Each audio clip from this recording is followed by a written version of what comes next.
Lillahi Rabbil Alamin.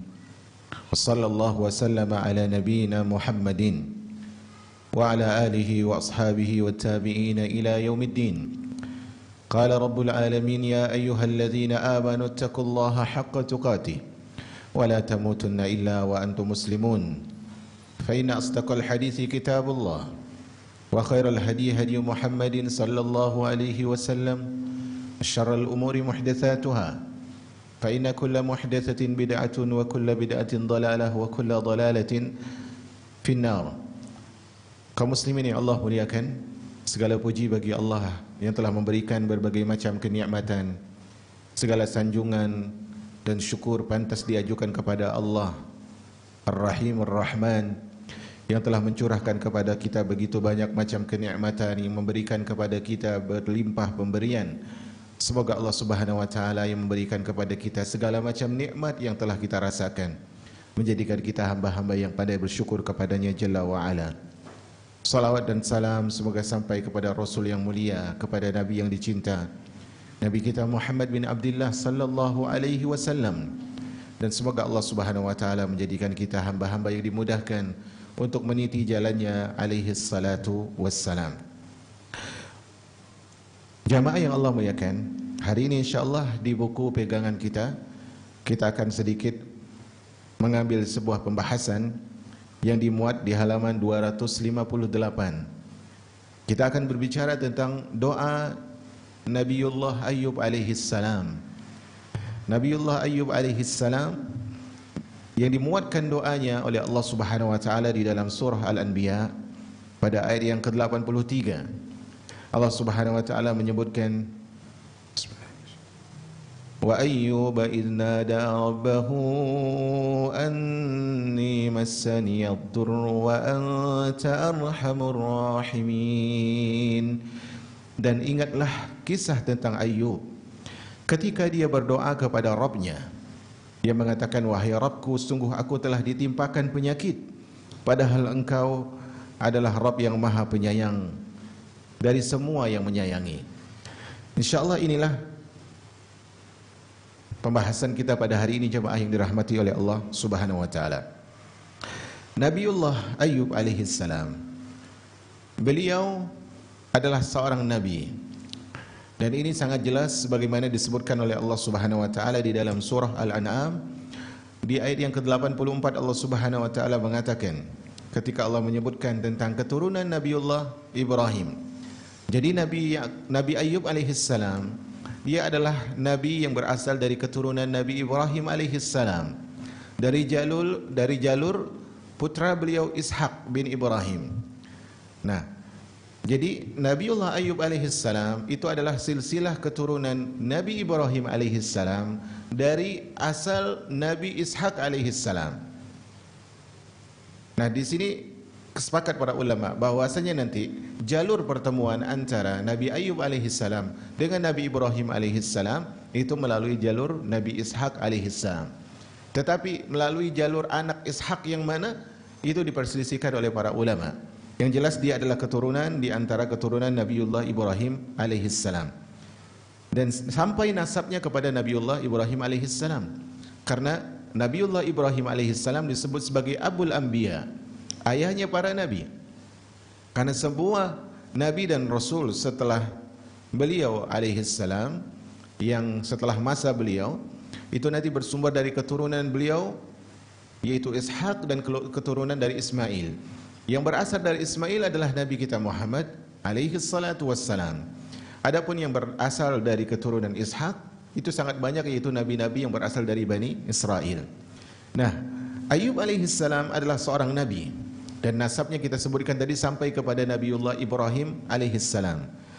Dan dia adalah seorang nabi sebagaimana keterangan surat Al-An'am ada ayat yang ke-84. Allah mengatakan, wa min dzurriyyatihi Daud wa Sulaiman wa Ayyub wa Yusuf wa Musa wa Harun wa kadzalika najzil muhsinin. Dan kepada sebagian dari keturunannya, yaitu keturunan Nabi Ibrahim, yaitu Daud, Sulaiman, Ayyub, kemudian Yusuf, Musa dan Harun, demikianlah kami memberikan balasan kepada orang-orang yang berbuat baik. Jadi dia masuk di antara nabi yang diutuskan oleh Allah Subhanahu wa taala kepada kaum masing-masing. Nah, sebelum Nabiullah Ayyub alaihi salam yang nantinya dia diuji oleh Allah Subhanahu wa taala, ketahuilah ma'asyiral ummat bahwasanya kisah Nabiullah Ayyub alaihi salam itu tidak seperti kisah nabi-nabi lain yang disebutkan di dalam Al-Qur'an. Tentunya nabi Allah itu sangat banyak, ribuan nabi. Di antaranya Allah ceritakan di dalam Al-Quran, di antaranya Allah tidak ceritakan. Dan di antara yang diceritakan di dalam Al-Quran adalah kisah Nabiullah Ayyub alaihissalam. Tetapi Nabiullah Ayyub alaihissalam, kisahnya tersebut hanya disebutkan di 2 surat berbeda, dan itu pun dengan paragraf ayat yang sangat sedikit. Kisahnya tidak disebutkan seperti kisah Nabi Ibrahim yang lebih luas, tidak disebutkan seperti kisah Nabi Lut, tidak disebutkan seperti kisah Nabi Nuh, tidak disebutkan seperti kisah Nabi Musa di berbagai tempat dengan ayat yang cukup banyak, dan tidak pula disebut seperti kisah Nabi Yusuf di dalam 1 surat yang utuh. Tetapi dia disebutkan di 2 surat berbeda dengan ayat yang sangat singkat.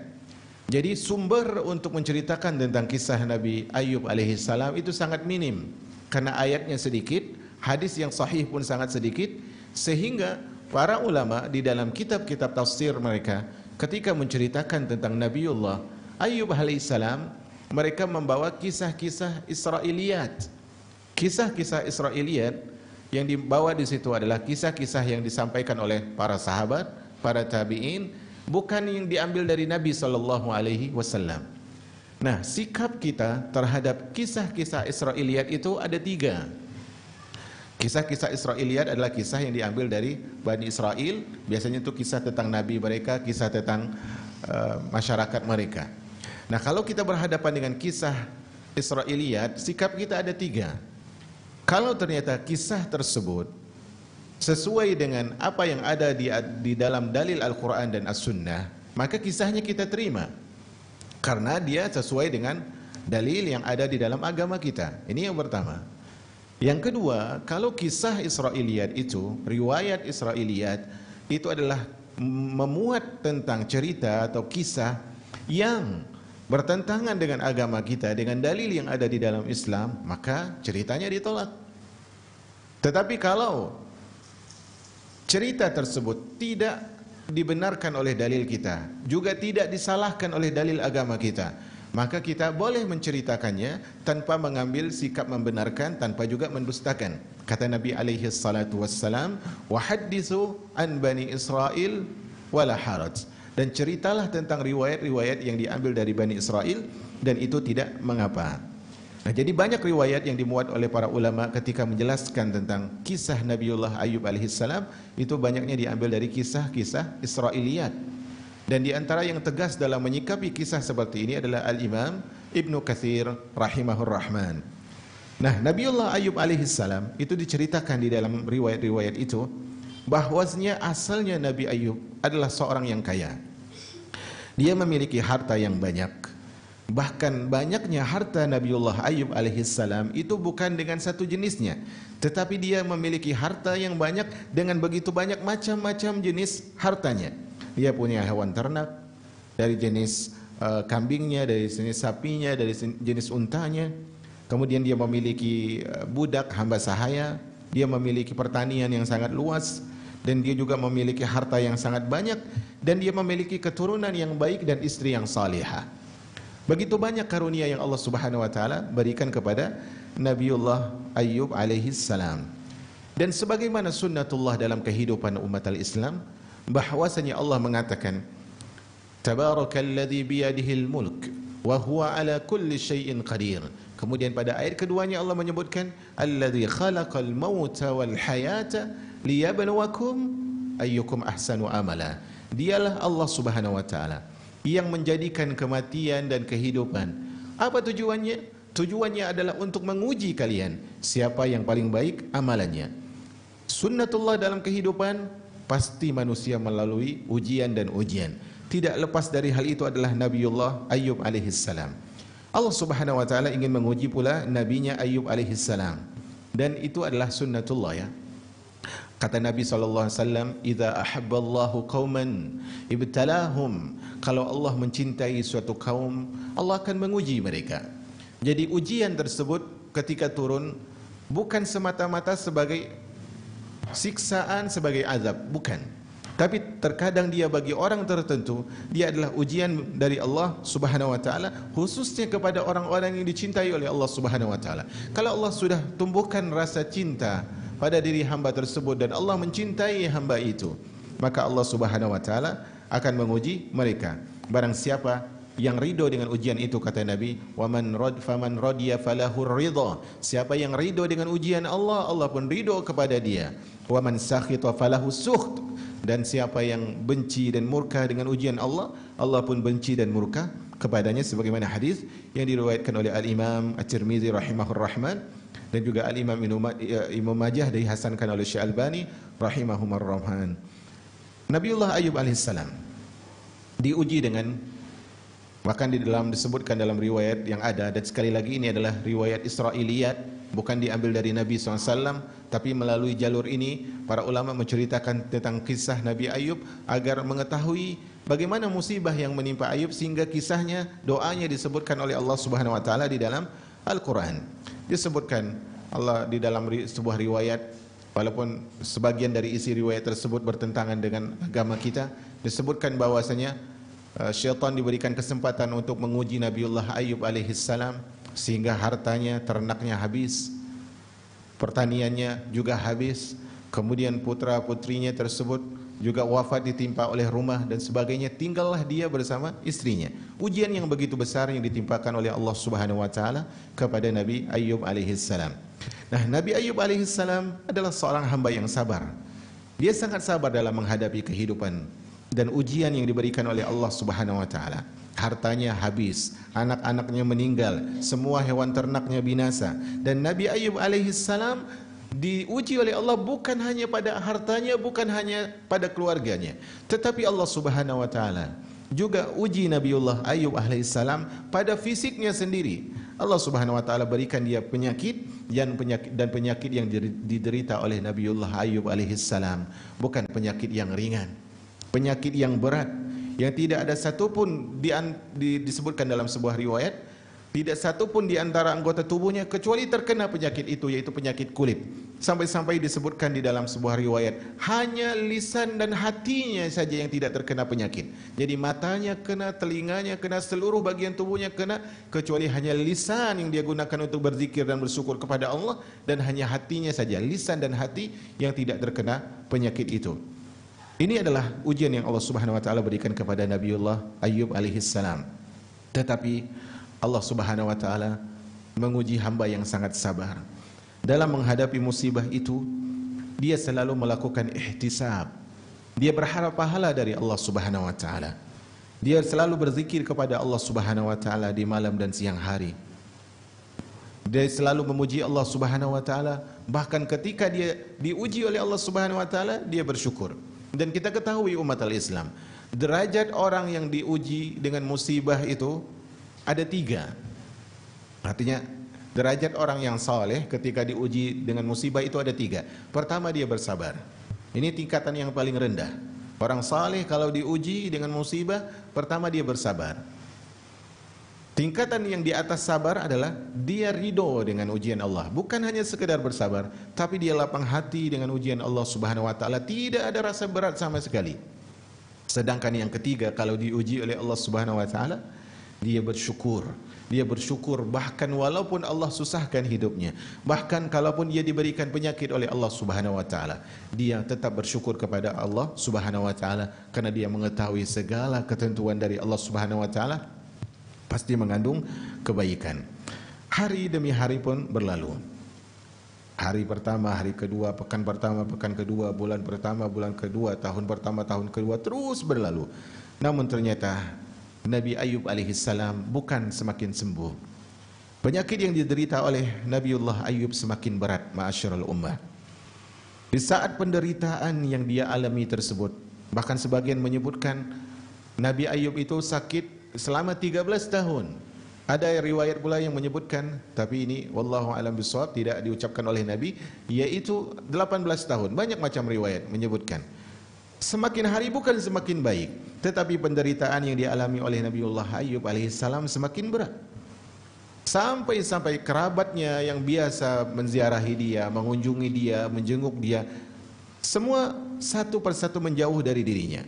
Kawan-kawan dekatnya pun, sahabatnya pun pelan-pelan mundur. Karena begitu lama saking jenuhnya mereka untuk menghadapi sakitnya Nabi Ayyub, jenuhnya mereka untuk menjenguk, pelan-pelan mundur satu persatu. Tinggallah istrinya yang salihah. Tinggallah istrinya yang salihah. Karena itulah di antara hikmah kenapa Allah Subhanahu wa taala mengisyaratkan dan memerintahkan kepada kaum muslimin dalam memilih pasangan hidup agar memilih lelaki yang saleh, dan memilih wanita yang salihah adalah agar pasangan hidup yang saleh dan salihah ini tidak pernah mundur menemani orang yang bersama dia selama dalam ketaatan kepada Allah Subhanahu wa taala. Kalau seorang tersebut ada bersamamu karena hartamu, maka dia akan meninggalkan dirimu ketika miskin melanda engkau. Kalau seorang itu ada bersamamu karena jabatanmu, maka mereka akan meninggalkan dirimu ketika engkau lengser. Kalau engkau didekati oleh seseorang karena rupamu cantik ataupun tampan, maka mereka akan meninggalkanmu setelah tampan dan cantik itu berubah jadi keburukan. Tapi ketika seorang bersamamu karena kesalehannya, karena kesolehanmu, karena ketaatanmu, karena kedekatan dirimu kepada Allah Subhanahu wa taala, maka cinta karena Allah inilah yang akan mengekalkan kebersamaan sesuai dengan waktu yang ditetapkan oleh Allah Subhanahu wa taala. Maka tersisa istrinya yang sabar, yang selalu mengurus dirinya, menunaikan haknya, yang selalu menghadirkan keperluan Nabi Ayyub alaihissalam, sampai ketika kondisi itu mau tidak mau istrinya lah yang harus bekerja untuk memenuhi kebutuhan dan kehidupan rumah tangga. Istrinya bekerja, disebutkan dalam riwayat yang kita sebutkan sebagai Israiliyat tadi, istrinya bekerja dan bekerja di tempat orang lain, pekerjaan rumah, mencuci dan sebagainya, yang melipat dan sebagainya, untuk menafkahi dirinya dan suaminya.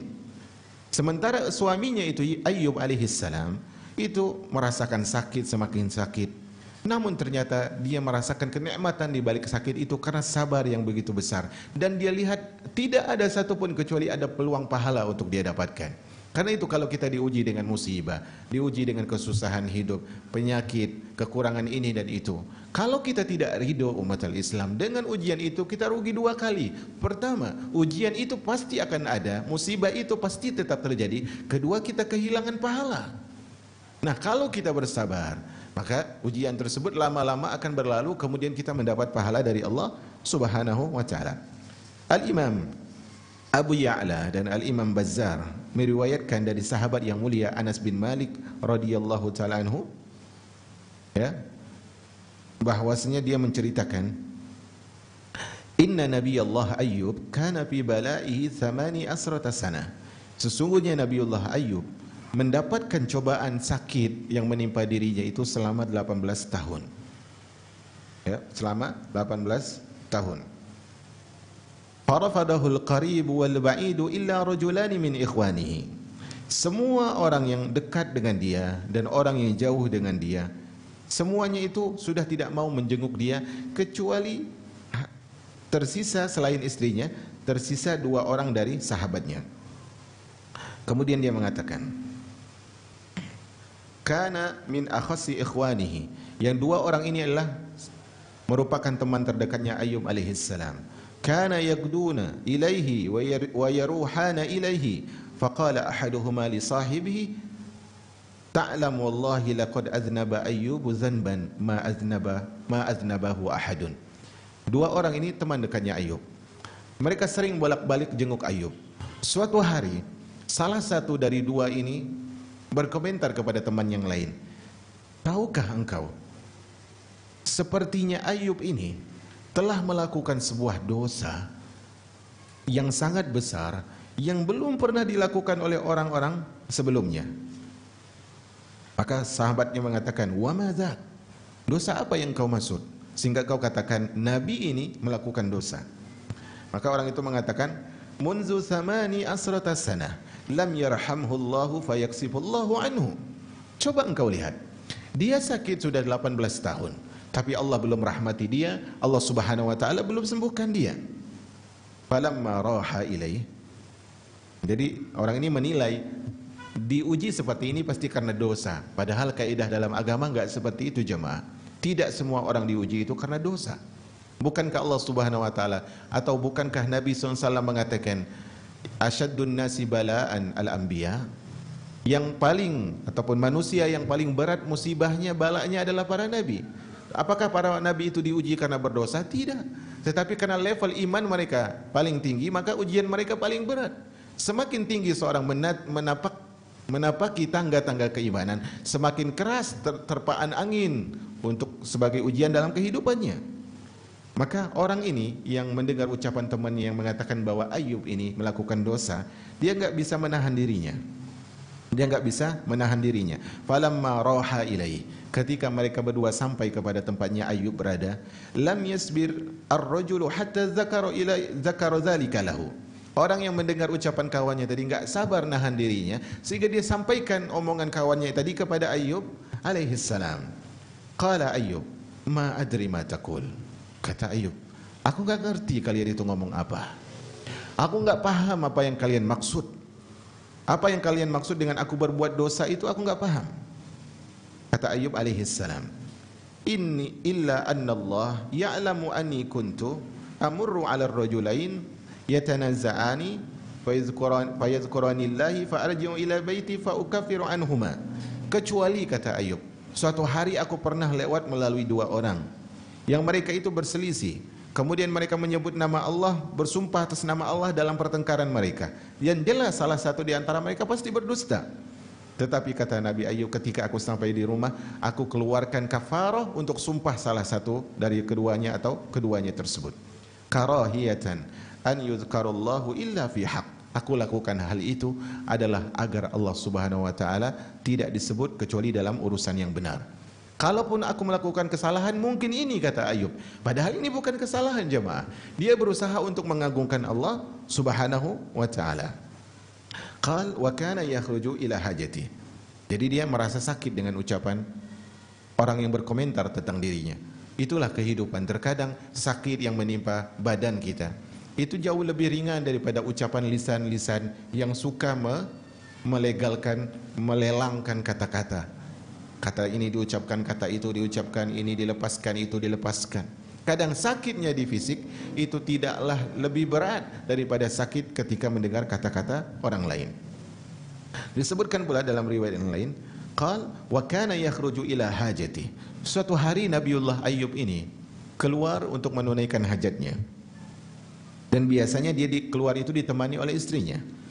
Fa idza qada hajatahu amsakat imra'atu bi yadihi hatta yablugh. Kalau dia ingin menunaikan hajatnya, diantar, dipimpin tangannya oleh istrinya sampai ke tempat tujuan tersebut. Fa idza qada hajatahu, beliau menyebutkan, falamma kana dzata yaumin afta 'alaiha. Suatu hari setelah ngantar Ayub di sebuah tempat, biasanya setelah Ayub selesai menunaikan hajatnya, istrinya langsung bawa pulang lagi. Tetapi istrinya suatu hari terlambat. Nah, ketika istrinya terlambat tersebut disebutkan di sini wa uhiya ila Ayyub fi makani. Diwahyukan kepada Ayub, kepada Nabi Ayub ketika dia sedang berada di tempatnya itu, Allah berfirman kepadanya sesuai dengan Allah sebutkan di dalam surat Sad ayat yang ke-42, Allah mengatakan urqud birijlika hadza muqtasalun baridun wa syarab. Wahai Ayub, hentakkan kakimu ke bumi itu, ke tanah itu. Hadza muqtasalun baridun wa syarab. Nanti akan keluar air yang kau gunakan, air yang dingin yang kau gunakan untuk mandi dan untuk minum. Akhirnya jemaah yang dirahmati oleh Allah Subhanahu wa taala, dilakukan hal itu oleh Ayyub alaihi salam. Kemudian setelah mandi dan minum, sembuh Nabiullah Ayyub alaihi salam. Kemudian datang istrinya. Datang istrinya karena tadi telat istrinya. Disebutkan di sini wa aqbala 'alaiha qad azhaballahu ma bihi minal bala. Setelah dia mandi dan minum dari air yang dipancarkan dari bumi setelah turunnya wahyu tadi, kemudian Nabi Ayub melangkah menuju istrinya, yang mana istrinya juga semakin mendekat. Wa huwa ala ahsani makan. Dan kondisi Ayub saat itu menjadi kondisi yang jauh lebih baik dan kondisi jauh lebih sehat daripada sebelumnya. Artinya jauh lebih baik bahkan sebelum dia sakit. Falamma ra'athu, ini disebutkan dalam riwayat ini. Ya, ketika istrinya melihat Ayub, tadi istrinya mengantar Nabi Ayub ke tempat itu kan dalam keadaan sakit kan ya. Nah, dalam keadaan sakit semua wajahnya penuh luka, penyakit kulit kecuali lisan dan hatinya. Nah, ketika istrinya sampai di situ, melihat orang yang bagus rupanya, tampan dan bersih, istrinya mengatakan, "Ay barakallahu fik." Semoga Allah memberkahimu wahai fulan. Dia enggak kenal nih. "Hal ra'aita nabiyullah hadzal mubtala?" Apakah engkau melihat Nabiullah Ayub, orang yang sedang diuji oleh Allah itu? Padahal dia berbicara dengan Ayub alaihissalam. "Wa wallahi ala zalika ma ra'aitu ahadan asbaha bihi min munzuka." Disebutkan wallahi ala zalika ma raaitu ahadan asbaha bihi munzu kana sahihan minka. Demi Allah, sesungguhnya rupa Nabi Ayub itu mirip banget dengan rupa dirimu ketika dulu dia belum sakit. Maka apa kata Nabiullah Ayub? Fa inni ana huwa. Ketahuilah bahwa aku itu adalah Ayub. Akulah suamimu, akulah nabi yang diuji tersebut. Wa kana lahu anzaran. Nabi Ayub itu punya dua tempat penampungan, anzarulil qamhi wa anzaruli asyair, yaitu satu tempat wadah untuk gandum yang berwarna putih dan satu lagi untuk gandum yang berwarna coklat. Faba'atsallahu sahabatain. Ketika itu Allah Subhanahu wa taala turunkan Allah hadirkan dua awan yang mendung yang menurunkan hujan. Falamma kanat ihdahuma ala anzaril qamh faraghatha fihi az-zahab hatta fadha. Dan ternyata hujan tersebut adalah hujan emas yang turun di tempat dia menampung syair tadi. Kemudian yang satunya lagi adalah hujan dari perak yang turun ke tempat dia menampung al-qamah.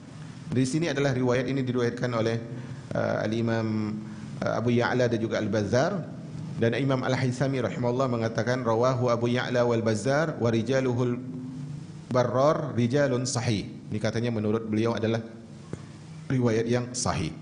Nah, jadi Nabi Ayub alaihissalam mendapatkan ujian sesuai dengan riwayat ini selama 18 tahun, sehingga orang dekat menjauh darinya, orang jauh pun semakin menjauh darinya. Lalu ternyata Allah Subhanahu wa taala menghadirkan kepada dia sebuah nikmat, yaitu Allah perintahkan kepada dia berupa wahyu untuk menghentakkan kakinya sehingga keluar mata air yang dia gunakan untuk mandi dan untuk minum. Nah, setelah sekian lama jamaah, yang endingnya dari Nabi Ayub itu sembuh, itu sebelum dia sembuh dia pernah mengucapkan sebuah doa. Dan doa itu adalah doa sesuai dengan pembahasan kita hari ini, surah Al-Anbiya ayat 83. Dia mengatakan, Rabbi inni massaniyad dur wa anta arhamur rahimin. Jadi sebelum dia disembuhkan oleh Allah, dia sempat berdoa. Dalam riwayat lain disebutkan, kenapa engkau tidak minta kesembuhan kepada Allah? Sudah sekian lama engkau sakit. Maka dijawab oleh Nabi Ayub, sudah berapa lama kita bahagia? Sudah berapa lama kita sehat? Sudah berapa lama kita diberi kesembuhan? Akankah setelah sekian banyak Allah berikan kepada kita kenikmatan, kemudian kita terburu-buru meminta kesembuhan? Jadi ini boleh dalam agama kita jemaah. Dalam agama kita kalau orang diuji dengan sakit, dia tidak minta kesembuhan, itu boleh. Dia bersabar dan tidak minta kesembuhan, itu boleh, selama dia mampu untuk bersabar. Kalau dia mau berdoa, itu tidak mengurangi tawakal sama sekali. Maka dia mengatakan, Rabbi inni massaniyad dur. Wahai Rabbku, sesungguhnya aku ditimpa sebuah mudarat, sebuah penyakit. Wa anta arhamur rahimin. Sedangkan engkau adalah penyayang, yang maha penyayang dari semua yang menyayangi. Maka tadi endingnya Allah Subhanahu wa taala wahyukan kepada Ayub alaihissalam untuk menghentakkan kakinya ke mana? Ke tanah, kemudian diperintahkan untuk mandi dengan air yang keluar dari pancaran mata air yang dihentakkan tanah tadi, dan dia juga minum dari air itu. Nah, jamaah yang dirahmati oleh Allah Subhanahu wa taala, disebutkan tadi dalam kisah dan riwayat yang lain bahwasanya Nabi Ayub hewannya binasa, ladangnya semua hangus, kemudian anak keturunannya semua wafat. Dan Allah Subhanahu wa taala setelah menyembuhkan Nabiullah Ayub alaihissalam, Allah Subhanahu wa taala juga berikan lagi kekayaan kepada Nabi Ayub alaihissalam. Allah Subhanahu wa taala juga mengembalikan hartanya, Allah Subhanahu wa taala juga mengembalikan anaknya. Allah Subhanahu wa taala berfirman di dalam surah Al-Anbiya ayat 84. Allah mengatakan, "Wa atainahu ahlahu wa mithlahum ma'ahum rahmatan min indina wa dzikra lil 'abidin." Dan kami kembalikan kepada Ayub keluarganya. Kami lipat gandakan bilangan mereka, artinya diberikan keturunan lagi, sebagai suatu rahmat dari kami dan menjadi peringatan bagi orang-orang yang senantiasa menyembah Allah Subhanahu wa taala. Nah, kita lihat doa Nabiullah Ayub alaihissalam ini. Doa Nabiullah Ayub alaihissalam ini sangat unik.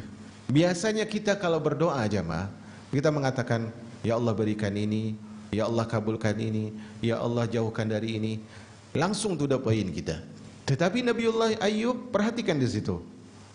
Dia mengatakan Rabbi. Dia mengatakan kepada Rabbnya, Anni masaniyaddur. Dia cuma curhat.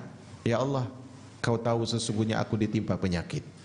Wa anta arhamur rahimin. Dan Engkau yang maha penyayang, melebihi segala orang yang menyayangi.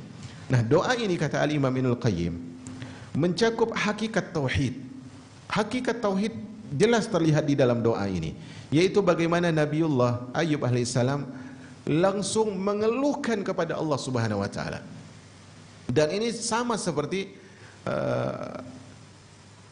cucu dari Nabi Ibrahim yang lain, yaitu Nabiullah Yaqub. Dia mengatakan, qala innama ashku bathi wa huzni ila Allah. Dia katakan, hanya kepada Allah aku adukan keluh kesahku dan kesedihanku, hanya kepada Allah. Ini tauhid yang luar biasa jemaah yang dirahmati oleh Allah Subhanahu wa taala. Seorang mengadu dengan kata-katanya kepada Allah, itu adalah nikmat. Dan orang kalau mengadu kepada Allah tentang ujian yang Allah berikan kepada dia, Allah semakin sayang kepada hamba itu. Tetapi kalau ujian Allah tersebut kita adukan kepada manusia, saya ditimpa ini, saya sakitnya begini, ini dikeluhkan kepada manusia ini, dikeluhkan kepada manusia itu, mengeluh kepada banyak orang. Disebutkan oleh seorang penyair, kalau engkau, yang makna syairnya adalah, kalau engkau mengeluhkan musibah yang menimpamu kepada orang lain, berarti engkau telah mengeluhkan Allah yang maha penyayang kepada hamba yang tidak memiliki kasih sayang. Maka mengeluh tersebut bukan sifat orang-orang yang sabar.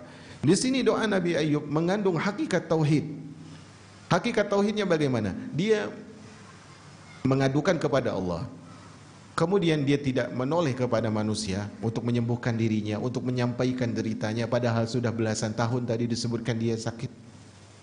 Dan dia juga tahu, menyebutkan bahwasanya, dia mengisyaratkan bahwasanya yang menurunkan penyakit ini adalah Allah Subhanahu wa taala. Dan dia juga menyebutkan wa anta arhamur rahimin. Engkau adalah yang maha penyayang dari semua insan yang menyayangi. Subhanallah. Engkau adalah Rabb yang maha penyayang dari semua hamba-hambamu yang menyayangi. Ini adalah tauhid yang luar biasa jemaah. Jadi jemaah, yang paling bisa meneguhkan seorang ketika bala itu muncul menimpa dirinya adalah tauhidnya kepada Allah Subhanahu wa taala. Makanya Nabi SAW menyebutkan, laisa minna man darabal hudud wa syaqqal juyub wa da'a bid'awal jahiliyah. Bukan termasuk golongan kami, yaitu orang-orang yang kalau ditimpa musibah, dia pukul-pukul pipinya, dia robek-robek bajunya, dan dia mengucapkan ucapan jahiliyah. Kenapa? Karena ucapan seperti ini jauh dari sifat orang-orang yang bertauhid kepada Allah Subhanahu wa taala. Semua orang yang kokoh di dalam ujiannya itu karena dia punya tauhid kepada Allah Subhanahu wa taala. Siapa yang ingin merasakan kenikmatan musibah yang diberikan oleh Allah, kuatkan tauhidnya. Siapa yang ingin tahu betapa hikmahnya musibah yang Allah turunkan kepada hamba, jadikan tauhidnya tauhid yang tebal dan tauhid yang besar di hadapan Allah Subhanahu wa taala. Ini di antara inti dari doa Nabiullah Ayub. Kemudian di antara inti dari doa Nabiullah Ayub adalah ungkapan kefakiran dan merasa butuh kepada Allah yang disampaikan seorang hamba kepada Rabbnya. Dia menyampaikan dengan ucapan Anni wasadiyaddur. Ya Allah, aku ditimpa penyakit. Seakan-akan dia mengatakan, ya Allah, aku nggak bisa apa-apa dengan penyakit ini. Ya Allah, aku tidak butuh kepada siapapun kecuali kepadamu ya Allah dengan penyakit ini. Nah, jamaah, pegang kata-kata ini. Seorang hamba itu dia akan menjadi kaya sebenarnya ketika dia merasa butuh kepada Allah Subhanahu wa taala. Orang yang paling kaya di muka bumi adalah orang yang paling merasa butuh kepada Allah. Catat ucapan ini jemaah. Sampaikan kepada jiwa-jiwa kita, sampaikan kepada orang lain bahwasanya orang yang kaya tersebut bukan orang yang memiliki harta-harta dan pundi-pundi dunia, tetapi orang yang paling kaya adalah orang yang paling pandai merasa butuh kepada Allah. Orang yang paling pandai menempatkan dirinya sebagai orang yang fakir di hadapan Allah Subhanahu wa taala. Dan ini Nabi Ayyub adalah contoh di dalam hal itu. Contoh di dalam kesabaran, contoh di dalam kesalehan, contoh di dalam bagaimana kita menumbuhkan merasa butuh kepada Allah Subhanahu wa taala. Allahumma aghnina biftiqari ilaik wa la tafkirna bil istighna'i anka. Semoga Allah Subhanahu wa taala menjadikan kita insan-insan yang kaya dengan selalu merasa fakir kepada Allah, dan kita berlindung kepada Allah dari sifat yang merasa cukup, tidak butuh kepada Allah Subhanahu wa taala.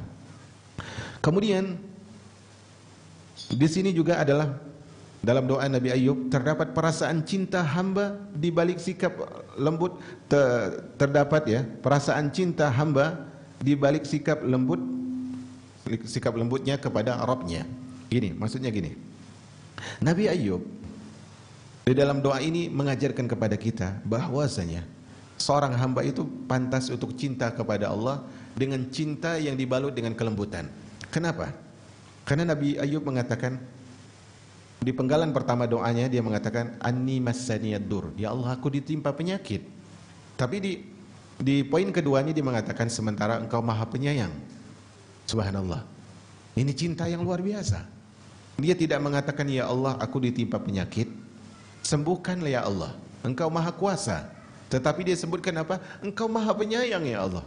Subhanallah, cinta yang luar biasa diutarakan. Dia diuji dengan penyakit, tapi dia persembahkan cintanya kepada Rabbnya Azza wa Jal. Ini cinta yang luar biasa. Tapi kita tidak bisa membalas ujian Allah kepada kita dengan cinta kepada Allah kecuali kalau kita kenal siapa itu Allah, umat Islam, para nabi dan rasul, dan para salafus saleh, orang-orang yang terpilih.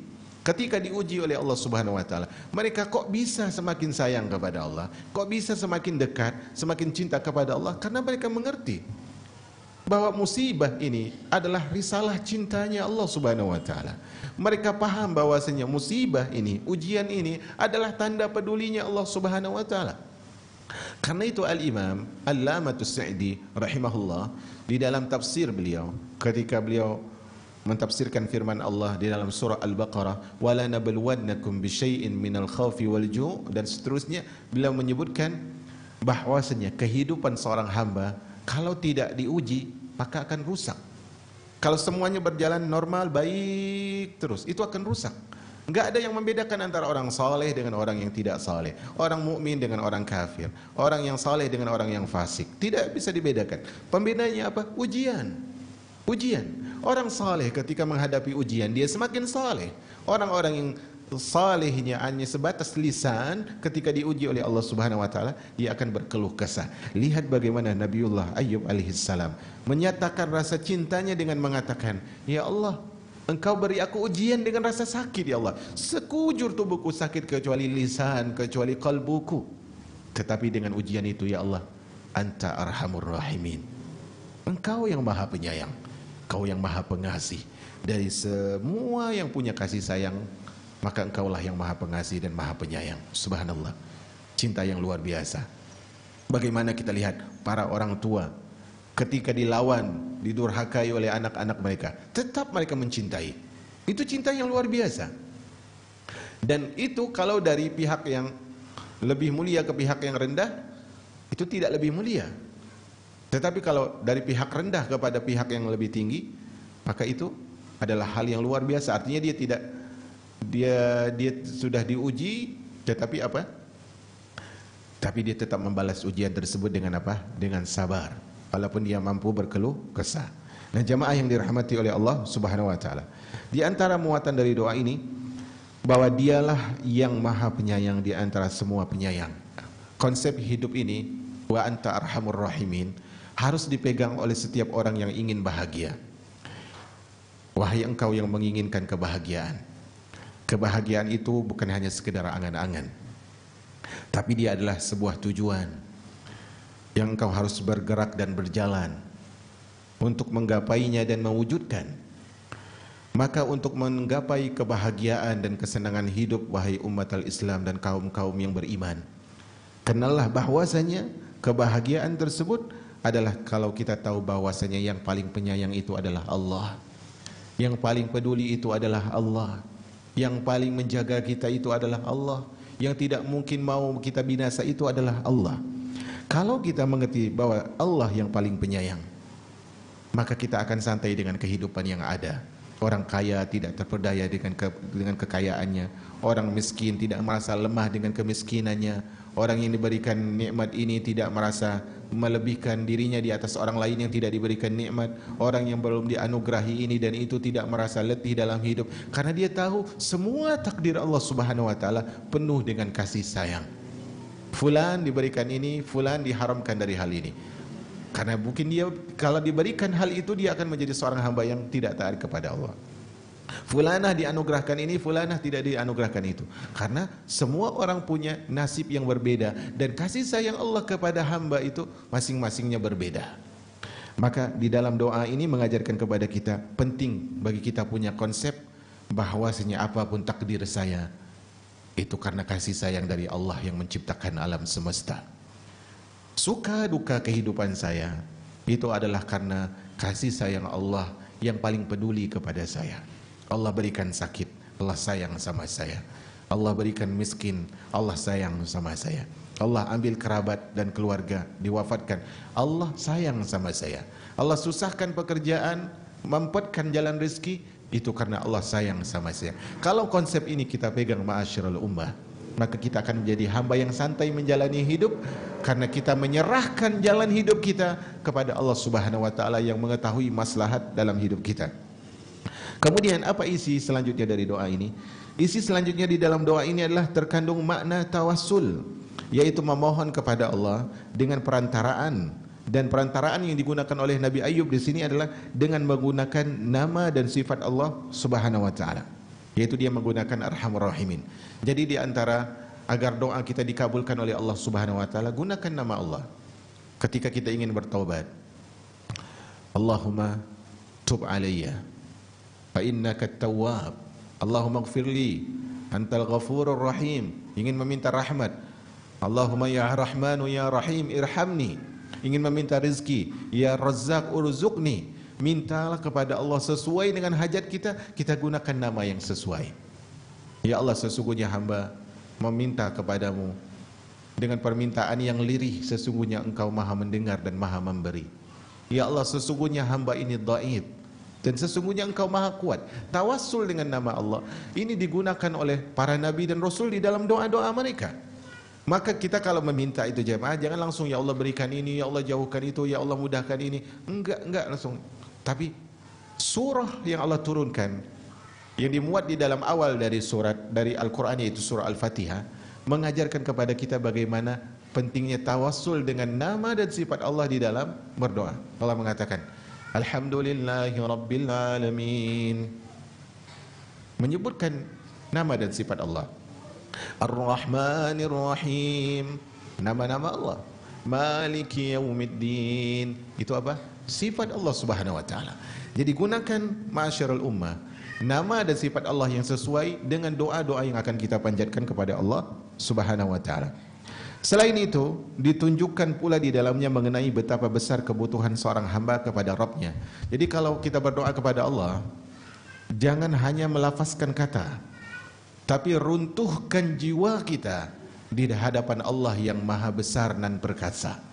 Jangan hanya mengatakan Allahumma inni as'aluk, enggak hanya ucapan, tapi runtuhkan jiwa kita, robohkan ego kita, hadirkan pengabdian yang besar di dalam doa kita sehingga Allah melihat kita serius di dalam berdoa. Dan Allah Subhanahu wa taala suka seorang hamba tersebut ketika berdoa dia bersimpuh di hadapannya. Allah suka dengan rengekan, dengan rintihan hamba ketika berdoa. Dan Allah Subhanahu wa taala malu ketika hamba menengadahkan tangannya kemudian dia menolak tanpa memberikan sesuatu. Dan ingat umat al-Islam dalam berdoa, kita perlu yakin bahwa Allah Subhanahu wa taala mengabulkan doa kita. Karena Nabi sallallahu alaihi wasallam mengatakan, "Ud'ullah wa antum muqinuna bil ijabah." Berdoalah kepada Allah Azza wa Jalla, mintalah kepada Allah dengan sikap kalian yakin ketika berdoa itu Allah Subhanahu wa taala akan mengijabahi doa kalian. Kemudian kata Imam Ibnul Qayyim, apabila seorang hamba ditimpa musibah atau dia diberikan ujian dari Allah Subhanahu wa taala. Ini paragraf yang kedua ini penting, ya. Paragraf kedua ini penting, jangan sampai salah dengar. Apabila seorang ditimpa musibah atau diberikan ujian, kemudian dia berdoa seperti doa Nabi Ayyub, niscaya apa yang menimpanya itu akan segera diangkat. Keampuhan doa ini pun telah teruji. Sungguh siapa saja yang membaca doa ini sebanyak 7 kali, apalagi jika disertai dengan pemahaman seperti yang telah dijelaskan, niscaya Allah akan menghilangkan kesulitannya. Wallahu a'lam bishawab. Al-Imam Ibnul Qayyim adalah imam yang sangat mulia. Ilmunya adalah sungguh sangat besar dan sangat luar biasa. Tetapi wallahu a'lam, apa yang diucapkan oleh beliau tidak ditopang oleh dalil di sini. Yaitu ketika beliau mengatakan siapapun yang mengucapkan doa ini, ya doa Nabi Ayub, niscaya Allah Subhanahu wa taala akan angkat segera penyakitnya. Coba lihat di bawah, di footnote disebutkan tidak ada dalil yang membenarkan mustajabnya doa ini. Jadi enggak semua orang sakit berdoa dengan doa ini langsung sembuh, enggak ada jaminan sama sekali. Tetapi Allah pasti mengabulkan, iya. Terlebih di sini Al-Imam Ibnul Qayyim menyebutkan siapa yang membacanya sebanyak 7 kali, tidak ada riwayat dari Nabi sallallahu alaihi wasallam yang menyebutkan dibaca 7 kali, enggak ada. Al-Imam Ibnul Qayyim imam yang mulia, tetapi kita lebih cinta kepada kebenaran, kita lebih cinta kepada dalil yang ada. Silakan Anda baca doa ini ketika Anda sakit, tetapi tanpa merutinkan jumlah tertentu, harus 7 kali, enggak harus. Karena tidak ada riwayat khusus dalam masalah ini. Dan doa ini tidak semena-mena langsung diucapkan kemudian bim salah bim sembuh, enggak.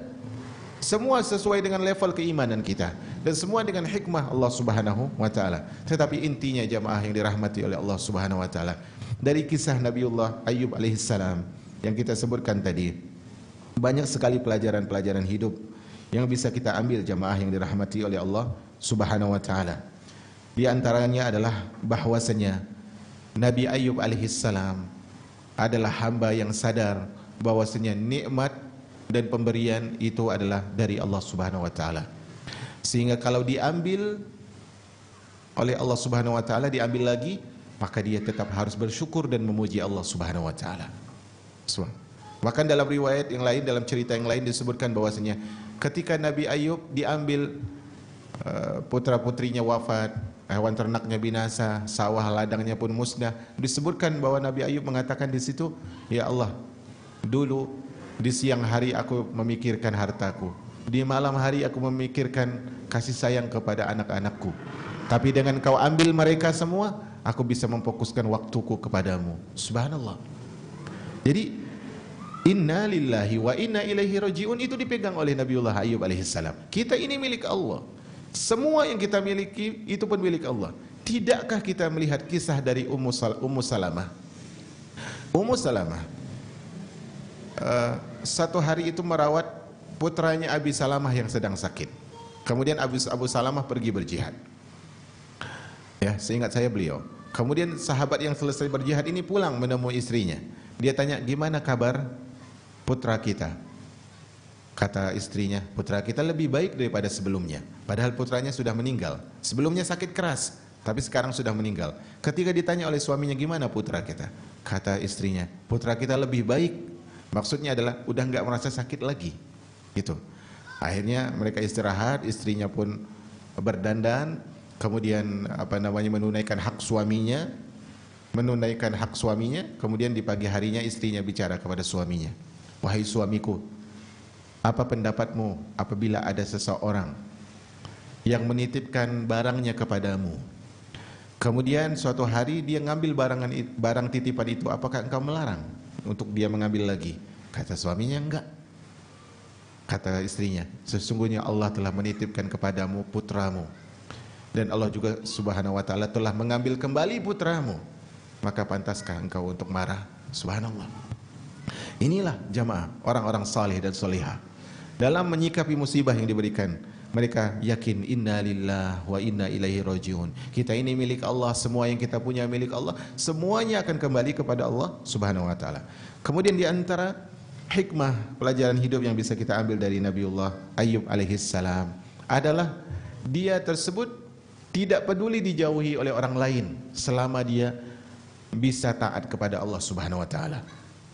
Enggak penting bagi kita orang itu dekat kepada kita.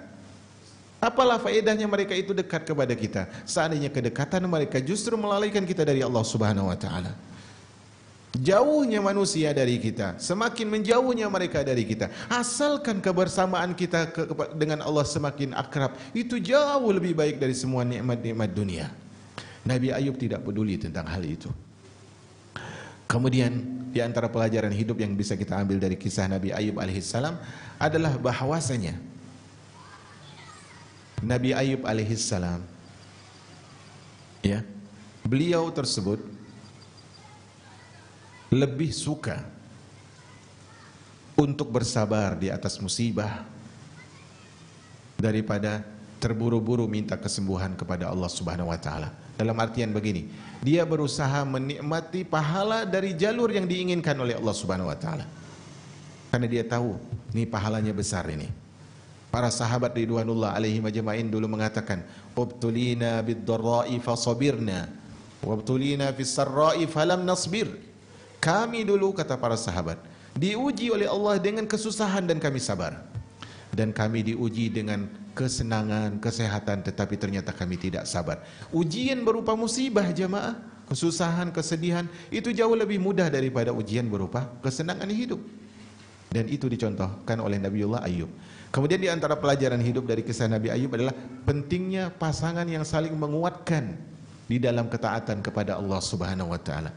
Seorang suami menguatkan istrinya, mengingatkan kepada pahala, mengingatkan tentang ridho dengan takdir Allah.